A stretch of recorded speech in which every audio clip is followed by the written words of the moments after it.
Over the week, someone decided to put a fake tan and a beard on Mark Zuckerberg, and the internet went wild. From so many girls deciding that they had something to say about this picture and realizing that maybe, just maybe, they should have studied computer science instead. We're seeing a tech bro renaissance with Zuckerberg leading the charge. Between getting jacked as hell, picking up jiu-jitsu and attending UFC 300, and making swords in Japan, I'm here to inform you that the reign of Maximilian Zuckerberg has just begun. Welcome to Touching Grass with me, Chisom. Last week, some Google employees thought it would be wise to protest against a contract between Google, Amazon, and America's only ally in the Middle East, Israel. They were swiftly reminded that the coal mines exist and maybe they should go work there instead.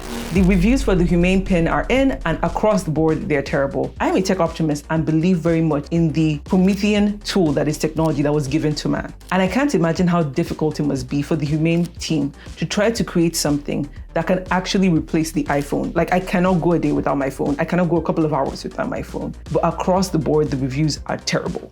Don't worry, I'm not going to have another one. I do not have enough money to spend on a Humane Pin. But it does beg the question of, when are we going to have the next big thing in tech? Like, we've had a lot of things in tech that we thought would be the next big thing.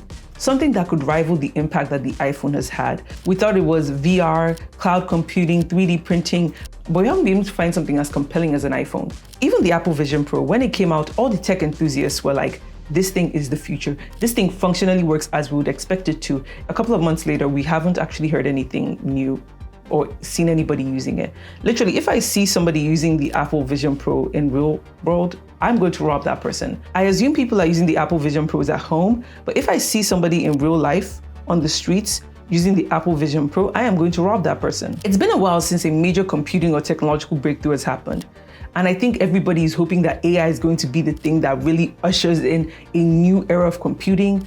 But right now, the energy requirements of AI means that we're going into an AI winter. Will there be any new products anytime soon to dethrone the iPhone from our everyday lives? I don't know, but it seems like the Humane Pin right now is not that product. Comment down below if you think with the new wave of AI tools, we're going to enter into a new era of computing, or maybe we're still going to have to hope for that next iPhone. Tesla recently had another round of layoffs, reminding us that computer science degrees are absolutely useless. Thank God I already had a math degree, so I was already expecting unemployment. The only people less employable than computer science majors are liberal arts and physics majors. The electric vehicle industry has been taking a beating lately. Tesla and its Chinese rival BYD have been aggressively cutting prices, and there are some obvious problems with electric vehicle adoption. The fact that batteries don't work nearly as well in cold climates like New York City, or that insurance companies are either having very high insurance rates or not insuring electric vehicles at all. Electric vehicles are also rapidly depreciating in value. Although charging infrastructure has improved dramatically over the last few years, it still has not gotten to the point where people feel comfortable taking very long trips using electric vehicles. Essentially, electric vehicles are in their growing pains era. The people who are early technological adopters, the people willing to use the AI pins or to use the Apple Pro headset, were those who are willing to buy electric vehicles. And now they've kind of topped out of that market. And now it's for the regular people to be willing to opt into electric vehicles. And the promises that electric vehicles were meant to bring to a lot of people's lives are not panning out to be what we actually thought they would be. Boston Dynamics, yes, the company that gave us this and this, has come out with a new version of its humanoid robots. At this point, it looks like it's been knocked out by Alex Pereira. Is it obvious that I'm an Alex Pereira fan at this point? Is that obvious? And now it looks like it's having an exorcism. This was what it looked like before it had a liposuction. I'm just joking. I meant that they retired an earlier version of their robot named Atlas to release a newer version also named Atlas. But don't worry, they didn't get rid of the dog. One of the greatest modern philosophers in technology and patron saint for artists alike, Naval Ravikant, has just released his new app called AirChat. I wasn't cool enough to get an invite, but these are some of the cool conversations happening on the app.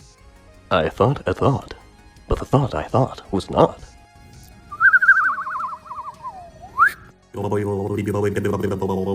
Last week it was 33rd on the App Store, just under Grindr. Please, these gays, they're trying to murder me.